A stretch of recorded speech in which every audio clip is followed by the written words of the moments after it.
Everybody, I just want to say sorry for the delay on videos. I've been dealing with a bunch of life things. I've been sick, snow outage, stuff like that.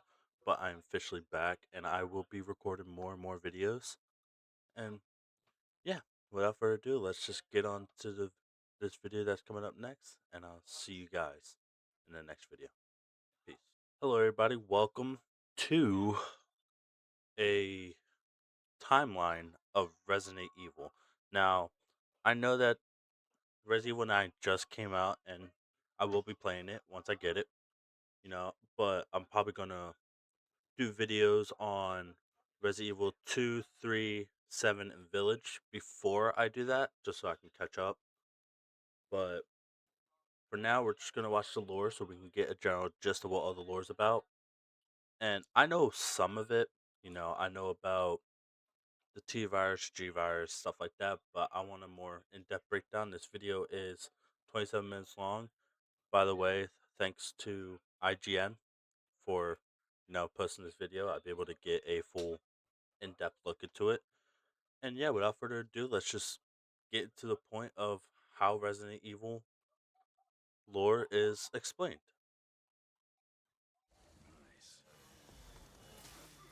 The ninth entry in the mainline Resident Evil series is fast approaching. Oh, But if you're looking to jump in for the first time, you might be left wondering what the hell is going that's on. four, I believe. Where's everyone I also going? have four. Bingo? Here is a very condensed synopsis of the main Resident Evil story and everything you need to know leading into Resident Evil Requiem. Warning, the following contains spoilers. That's that's fine. I'll probably forget it by the time I play the game. Resident Evil 0. July 23rd, 1998. Raccoon City Police STARS Bravo team is dispatched to investigate murders in the Arclay Mountains, but crashes before they can reach. Survivor Rebecca Chambers makes her way towards a spooky-looking mansion nearby to find the rest of Bravo team. Before she can arrive, Rebecca, along with her newly acquired convict companion Billy Cohen, arrive at an abandoned training facility, discovering that its former director, Dr. James Marcus, along with former partner Oswald E. Spencer, was responsible for a new biological weapon dubbed the T-Virus, a deadly infection that turns humans into zombies and other monstrosities. Resident Evil. Okay, STARS Alpha team is dispatched to find out what happened to Bravo that's team. Wesker, I believe. Research leads STARS members Jill Valentine, Chris Redfield, Barry Burton, and team leader Albert Wesker to the Spencer Mansion. The gang splits up and discovers the horrible fates of fallen STARS members due to the T-Virus outbreak, and Chris finds Bravo team member Rebecca Chambers still alive. You. Chris Redfield, Alpha Team. We're here to rescue you. Jill and Chris eventually discover that the Umbrella Corporation, a pharmaceutical company with shady business practices, was behind illegal experiments that resulted in the horrors roaming the mansion's halls. They had zombie sharks.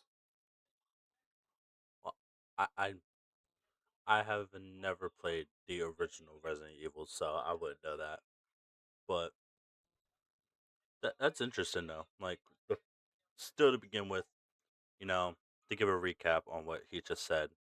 The first one, you go to Arklay Mountains. You go into an area where James Marcus and Oswald Oswald Spencer, I think that's his name, were there, and then that's where the origin of the T virus has started. And then now we're on regular Resident Evil, where Chris Redfield, Albert Wesker, Jill, and the other guy meet up with Rebecca Chambers, saying they're going to rescue her, and they find out more about the T virus. That's practically it.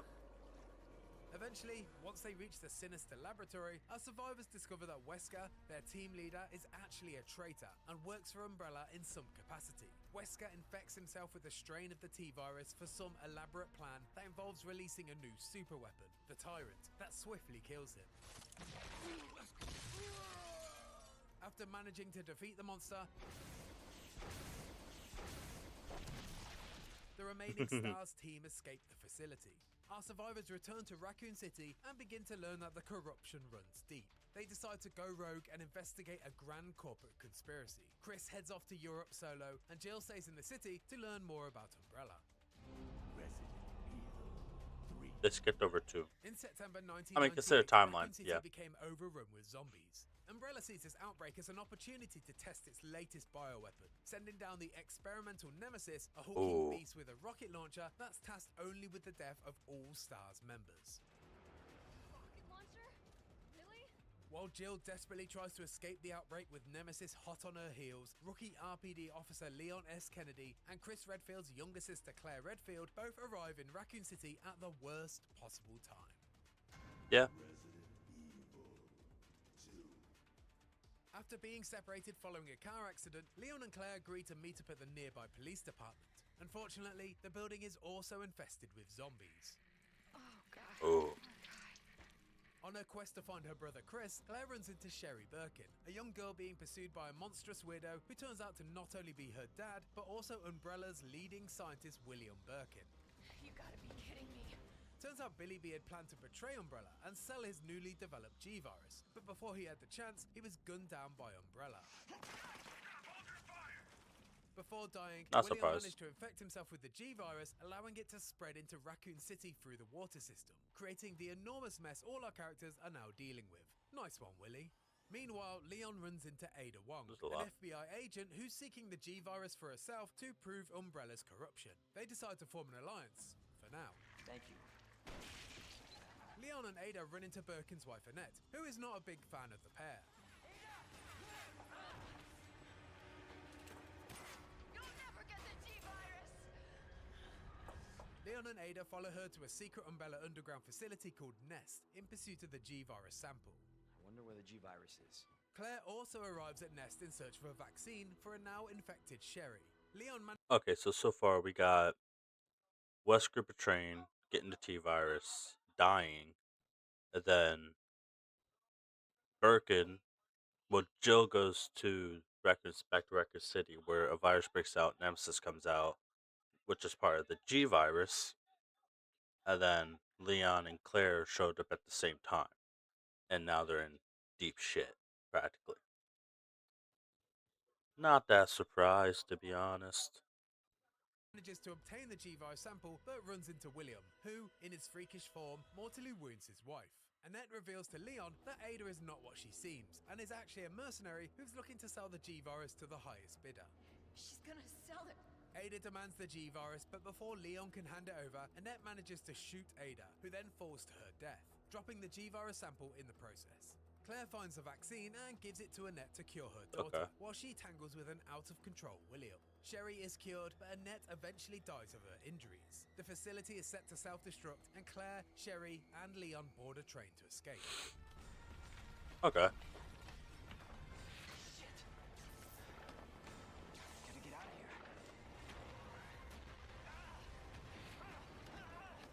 Good jump, Leon. With Nest destroyed, the crew finally manages to escape the nightmare, and on the outskirts of Raccoon City, vow to continue their fight against Umbrella. So, is it over? I don't know. But if it's not, we'll stop it. Whatever it takes. Yeah, you damn right we will. This contains While Jill, Leon, and Claire are Ashcroft, dealing right? with their own issues amidst a zombie outbreak, 8 other Raccoon City residents are also in a desperate fight for survival. Most notably, local journalist Alyssa Ashcroft, an investigative reporter trying to spotlight Umbrella's evil ways. Alyssa manages to escape Raccoon City before its government-issued annihilation, carrying information that could expose Umbrella once and for all. Oh, back to 3. Elsewhere in Raccoon City, Jill Valentine is infected with the T-Virus. Fortunately, Carlos Oliveira, a merc who, despite being hired by Umbrella, is on the scene to not only cure Jill, but also help her find an important vaccine. Come on. This shit better work. At this point, our heroes discover the unfortunate news that the US government plans to wipe out Raccoon City with a missile strike, hoping to eradicate the infection. Carlos and Jill head to another underground lab, this time creatively called Nest 2. Unfortunately, Nemesis is still alive and very much in pursuit. Jill and Carlos manage to take out the abomination once and for all, and with the vaccine sample in hand, escape the city before the missile strike. Unfortunately, Nikolai, Carlos's former colleague slash secret operative, is waiting and manages to destroy the vaccine vial. Jill and Carlos take down Nikolai, leaving him for dead, and escape just before the missile arrives to completely floor Raccoon City for good. Flashbang. Flashbang. Resident. Okay, so that's crazy. So G virus is practically done for, right there, right? Like that's it for G virus. I'm assuming so. Evil. 3 months after escaping from Raccoon City, Claire Redfield, in search of her brother Chris, attempts to raid a European Umbrella facility before being captured. Claire is taken to an island prison commanded by Alfred Ashford, the governor of Rockfort Island. An outbreak occurs, of course, and after being freed, Claire gets to work looking for Chris and escaping the island.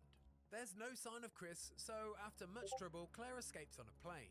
Ashford, who it turns out has a split personality disorder and often believes himself to be his twin sister Alexia, takes control of the plane remotely and crashes it into another Umbrella facility, this time in Antarctica. Oh, It's also worth noting that during the crash, Claire spends a period unconscious here, during which she has a dream that turns out to be the plot of Resident Evil Survivor 2. Weird. Alfred, believing Claire to be a spy, also escapes Rockfort in a quest for revenge, and after he's fatally wounded, frees his actual sister Alexia, the person he previously believed or wished himself to be, who was cryogenically frozen and riddled with a new virus called T. Veronica. Meanwhile, back on Rockfort Island, wouldn't you know it, Chris has shown up looking for Claire. Instead, he runs into his old pal slash mortal enemy, Albert Wesker. Long time no see, Chris. Wesker? Who's still alive, super strong, and on a mission to find the T. Veronica sample. Turns out his plan was to be killed by the Tyrant so he could reach his full potential of some experimental virus he had or something like that. They both Ah, make their way to Antarctica, interesting. and Chris finally reunites with Claire, who then defeats a now very powerful Alexia before escaping as the facility, you guessed it, self-destructs. Chris! Hey, you know that I always keep my promises. Oh, That is and Chris and hilarious. Claire vow to take down Umbrella. You seeing a pattern here? There's still something we've got to do. You mean... Yeah, it's payback time. We've got to destroy Umbrella. Now, let's finish this once and for all. Resident Evil 4. Interesting. 6 years have now passed, and Umbrella is now long gone due to a government suspension and a stock value crash. Basically, the lamest way possible for a big bad to go out. Leon Kennedy, the once rookie RPD officer, is now a government agent who's sent on a mission to rescue the president's daughter Ashley from her kidnappers in rural Spain. Leon discovers that not only are her kidnappers a cult called Los Illuminados, but they're also infected by a brand new mind-controlling parasite called Las Plagas. During the rescue, Leon coincidentally bumps into an old flame, Ada Wong. You can stop right there, Leon. How is she alive? Would you? Who turns out to not be dead and is once again on the hunt for a virus. After rescuing Ashley, Leon confronts the cult's leader, Sadler, and, with the help of Ada, they defeat him.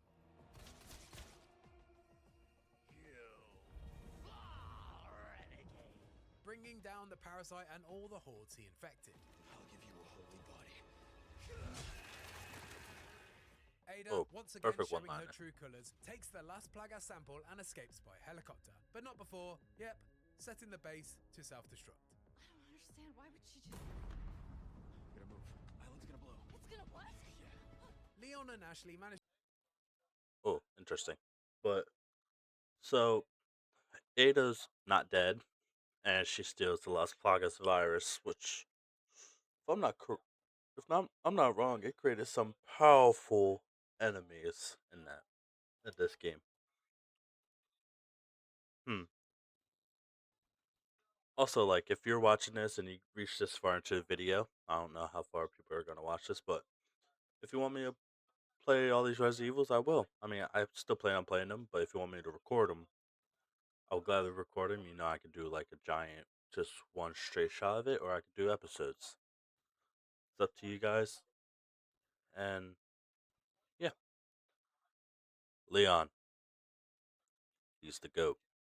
To escape very dramatically on a jet ski and appeared to ride it all the way back from Spain to the US. I mean, they probably just went back to the mainland and took a more traditional route, but imagining they jet skied across the Atlantic is funnier. So let's say they did that. Yeah. Resident Evil Revelations. Shortly after the events of Resident Evil 4, we're finally reunited with our original protagonists, Chris Redfield and Jill Valentine, who are now involved in a new investigation into bioorganic weapons, which results in them discovering a new strain of the T-virus called T-Abyss, a weapon that the Ooh. latest new evil organization Veltro plans to use, infecting 1/5 of the world's oceans. Ultimately, there's a lot of betrayal and evil plots here, with names and organizations that mostly don't feature in the wider series, except for one, the BSAA, short for the Bioterrorism Security Assessment Alliance. Huh. Chris and Jill are founding members, and this new organization's motives become the driving force for these characters going forward. Naturally, Chris and Jill survive the events of Revelations, taking us directly into the next chapter of Resident Evil. That's what BSAA is. Okay. Resident Evil 2 years after Resident Evil 4, our original bad Wesker is still on the loose. Chris and Jill, now under the banner of the BSAA, follow a lead towards Umbrella's founder, Oswald E. Spencer, but instead run into Albert Wesker, who has killed Spencer. Just with his Wesker, hand. seemingly even more powerful than before, and now dodging bullets for fun, is more than a match for Chris and Jill. To save Chris's life, Jill sacrifices herself, sending both her and Wesker to their deaths. Chris, understandably, is a bit sad. Resident Evil 5. Oh. Almost 3 years after Jill's death, Chris is tasked with apprehending terrorist Ricardo Irving, who is selling bioorganic weapons in Africa. Wow, perceptive, aren't ya? Along with his new partner Sheva, Chris discovers that the locals are infected by a modified Las Plagas parasite. Chris is also informed by the BSAA that Jill could still be alive. After defeating a mutated Irving, Chris and Sheva learn that Tricell, the company that funds the BSAA, had taken over Umbrella's CD work in conjunction with a, would you believe it, still alive Wesker, who's been conducting Wait. So modified version of Las Plagas, that means Ada Wong gave Wesker the virus. That's insane. And also the fact that, like, I don't know if Joe's dead. I hope she's not dead. Because she's probably one of my favorite Resident Evil characters, honestly. human experiments. Wesker, you are alive. Unfortunately, one of his Oh, victims Jill. is Jill, who is also still alive and now under Wesker's control. Okay. Chris and Sheva manage to subdue Jill and remove the mind control device before it's too late. Wesker tries to flee on a bomber, which crash lands into, of all places, a volcano. After some brief boulder punching, Chris and Sheva finally kill Wesker once and for all. And all is well in the world, for now. Locked and loaded. Suck on this, Wesker. Well, time's up, you son of a bitch.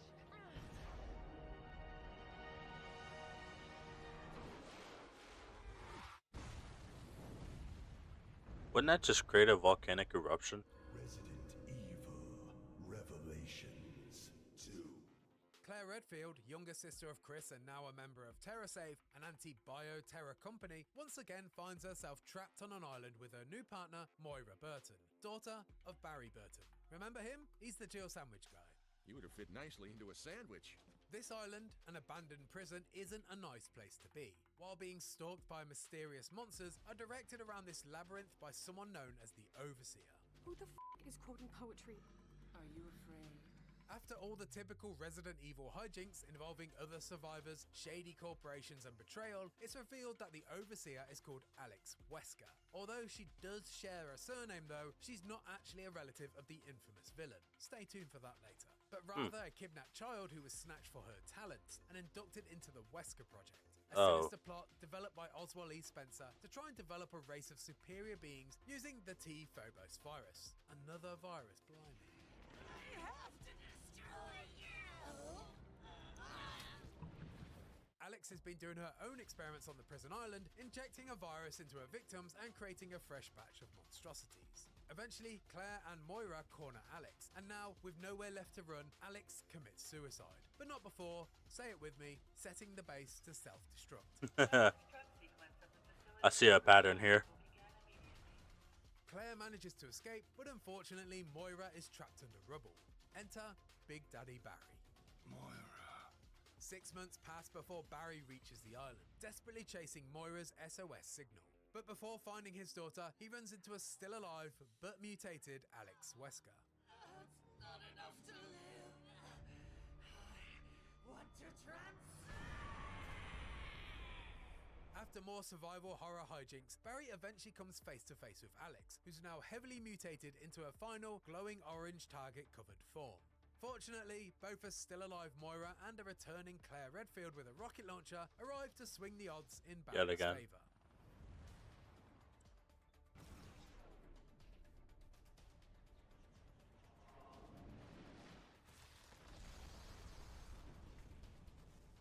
In the epilogue, Claire receives a message about her brother Chris Redfield and his jaunt to China to handle another bioterror threat. Yeah, well, tell Piers to look after him. Right, next up is Resident Evil 6, which features not one, but 3 interwoven campaigns, and it all gets very messy. Deep breath. Let's just get through this. Yeah, I heard that's the worst one. That's probably gonna be the only Resident Evil I probably will never play is 6 because I heard it's just the worst one and genuine. Like, honestly, comment down below. Like, also, like, if you want me to play these, but also, like, what was your favorite Resident Evil? My personally, I played it when it first came out, but I practically forget all about it, which is Village. That's probably my favorite. But yeah, let me know what your favorite is down below, and well, I'll definitely read them, and I'll try my best to like every comment too. 2012, a new virus surfaced from a company dubbed Neo Umbrella, led by someone who appears to be Ada Wong.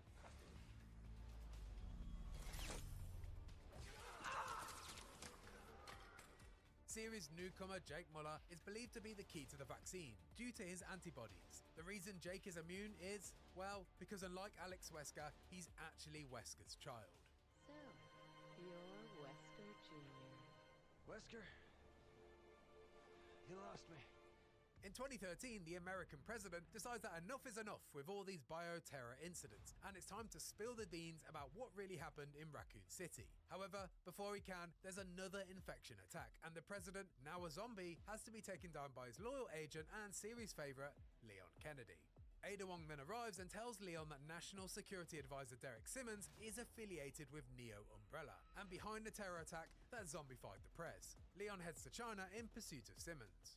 Chris Redfield, now racked with post-traumatic stress and a thirst for revenge after his team was slaughtered by Ada, also heads to China, as does Jake, because, you know, plot. Hell yeah! Right, there's a lot going on here, so let's do this bit really quickly. Chris finds out Jake's true identity, and despite an awkward moment when Chris tells Jake he's killed his dad, they mostly work it out. Simmons dies, Chris's mate Piers is wounded. Damn.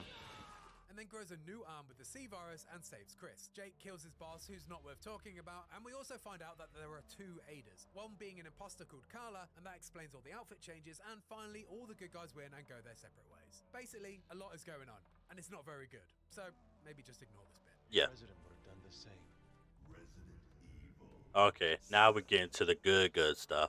In 2017, Ethan Winters is searching for his missing wife, Mia, eventually following the trail deep into Louisiana, where he finds her imprisoned by a very odd and very disgusting family, the Bakers.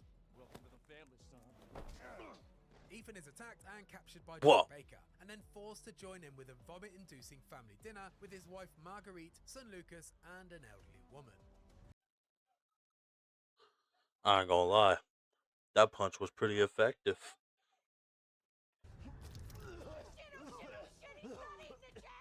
It turns out this family has been infected by something called mold, some sort of parasitic fungal virus that has the added benefit of resilience, but the downside of making you a bit gross. After escaping and managing to kill hideous forms of Jack and Marguerite, Ethan reunites with his wife and develops a serum to help shake off her apparent mold infection.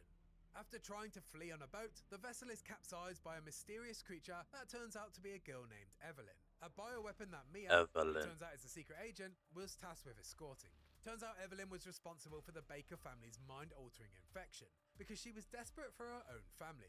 You know, like all bioweapons are. Classic stuff. Listen, the girl just wants a family of her own. Side note, you can also find a note from Alyssa Ashcroft in Resident Evil 7. Ooh. Remember her from Resident Evil Outbreak? Turns out she's still a jobbing journo who's investigating the disappearances in Louisiana. After injecting Evelyn with a toxin, she reverts to her true form as the old woman at the baker's disgusting dinner. Turns out that she's been rapidly aging. Evelyn mutates into a giant blob like all classic Resident Evil bosses, and after a final confrontation with Ethan, with a little help from a recently arrived military squad, she's finally destroyed. In a final twist, the leader of the military squad is revealed to be none other than a very different looking Chris Redfield, emerging from a helicopter that's branded Umbrella. Not Akira. These are DLCs, I'm pretty After sure. Ethan escapes, Chris and his team pursue Lucas Baker, who it turns out was never actually under Evelyn's mind control due to a serum provided to him by a new shadowy organization called the Connections. The Connections were behind Evelyn's creation, and they were using Lucas to gather more data on her. But he also planned to betray his masters anyway. You know, like every Resident Evil villain ever. Lucas! After finally working his way through a series of traps, Chris manages to kill a mutated Lucas and finally returns to base for an urgent call. Game over. Ew. Resident Evil. Oh yeah. Over 3 years later, Ethan and Mia's Eastern Europe-based family bliss is violently interrupted by the Hound Wolf squad, led by returning and turtlenecked Chris Redfield, who now oddly looks like he did before Resident Evil 7 again. Weird. Chris and his goons shockingly and mercilessly gun down Mia and then kidnap Ethan and his child, Rosemary. What? Why? Ethan wakes to find himself stuck in a rural village and runs into terrified villagers who've been cowering from a horde of marauding lycans. Ouch. Ethan, on a desperate quest to find his missing daughter Rose, works his way through the abandoned village and into a nearby castle inhabited by vampires, most notably an enormous goth mummy called Lady Dimitrescu.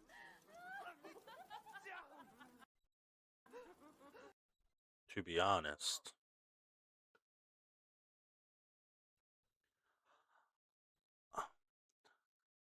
she sure is a goth mommy. Oh, be careful what you wish for, Ethan Winters. Lady D, along with a group of oddities, belong to a worshipping cult for Mother Miranda, a godlike, mold-infected leader, who, in a quest to bring her daughter back to life, ended up becoming consumed by the infection and spreading it to her 4 elevated lords and houses. In his journeys, Ethan discovers a crest for these 4 lords that looks eerily similar to Umbrella's logo. Hey, remember them? Ethan's journey to rescue Rose and take down Miranda's lords eventually leads him to Chris Redfield. Chris explains that the Mia he gunned down wasn't actually Mia at all, but rather a shape-shifting Mother Miranda, who considered Ethan and Mia's daughter Rose to be the Evelyn successor based on the fact that both her parents were infected by the mold. She changed her appearance and pretended to be Mia. Seems she also survived being shot, so now I'm here to finish the job. Rose was born with unique properties, and after Miranda finally confronted Ethan in her true form, she explained that the mold would help rebirth Rose as her daughter Eva. Miranda then, without hesitation, rips out Ethan's heart. Miranda! You coward! Come out and face me! Oh. Don't worry. Your death will come quick. You will join the Megamycetes records. Chris and the Hound Wolf squad launch a full assault against Mother Miranda, battling through her waves of monsters and destroying a large mold barrier that's now protecting her. Once inside, Chris and the team discover a large mold root that's called the Megamycete. That turns out to be the source of the mold that's plagued the village, but also the Baker family in Resident Evil 7. Turns out, the Megamycete not only infects its victims, but it also absorbs their DNA and memories. Chris plants That is insane. Like the fact that it consumed their memories too to like make them keep the same memories but also follow the system is crazy. a detonation device, but before destroying the mold once and for all, decides to pass through Miranda's lab for one last law dump. He discovers the entirety of Miranda's plan and her quest to find a suitable vessel for her daughter Ava's consciousness to be reborn into. Miranda was also responsible for the creation of Evelyn, working with the connections. Later in the lab, Chris discovers the biggest shock of all, when it's revealed that Oswald E. Spencer, founder of Umbrella, was actually a student of Miranda and began work on the progenitor virus based on her teachings. To honor this, the Umbrella logo took inspiration from Miranda's Four Lords symbol that Ethan discovered earlier. Not only was Miranda responsible for everything in Resident There's Evil Evelyn. 7 and Village, but she was also the inspiration that started it all. After Chris finally works his way for the exposition hallway, he discovers the true and very much alive Mia, who reveals that Ethan also isn't quite dead yet. It's revealed that Miranda didn't kill Ethan, Jack Baker did, way back in the start of Resident Evil 7. Ethan was infected by mold, which had been keeping him moving this entire time, and explained how a man could regularly reattach body parts with just a bit of healing juice. Yeah, that is crazy. Despite this, Ethan is falling apart, but can muster enough for one last stand with Mother Miranda, where upon defeating the big bad once and for all, he manages to pass his daughter to Chris and take ownership of a detonation device that would destroy the village, the mold, and himself once and for all. Ethan triggers the explosion as Chris, Mia, and Rose escape. It's kind of sad. And then now this leads to, yeah, Rose. In 2037, a now much older Rose is learning about her abilities. 2037? One of which is the power to connect with a surviving piece of the mold root recovered from the incident 16 years prior. After jacking in, Rose enters a new realm, full of the memories from the victims the Megamycete had consumed. Rose then takes a jaunt through a version of the village, guided by a spirit called Michael, who ends up being Ethan's remaining consciousness. She's also taunted by the trapped consciousness of Mother Miranda, who is desperate to escape the realm. With the help of Ethan and her newfound abilities, Rose manages to defeat Mother Miranda and share one last moment with her father before she returns to the real world. Aww. I love you too, Dad. In the aftermath, Rose visits Ethan's grave while shadowed by a mysterious agent who calls her Evelyn. And after threatening him, Rose reveals that she has abilities that even Chris doesn't know about. Oh, it was just a joke, Rose. I can show you things even Chris doesn't know I can do. Way of scaring agent. Stand down. And that's it, the entire plot of Resident Evil that matters before you dive into Resident Evil Requiem. Yes, we skipped over some bits here or there, but there's a lot to cover in the wacky world of Resident Evil. Now, excuse me while I set my base to self-destruct and vow to get my revenge. That is interesting. Like, for the fact that, like, for example, the whole virus started with Mother Miranda. Like, it originated with Mother Miranda, and then it goes to Oswald Spencer, and then it just goes down the rabbit hole from there. And from what I've heard about Resident Evil 9, it goes more in depth about the connections, this mysterious group that is circulating everything. But without further ado, if you guys enjoyed the video and you want to see more breakdowns of lore like Silent Hill, Five Nights at Freddy's, anything like that, go down, comment it, press the like button, and I will see you guys in the next video. Peace.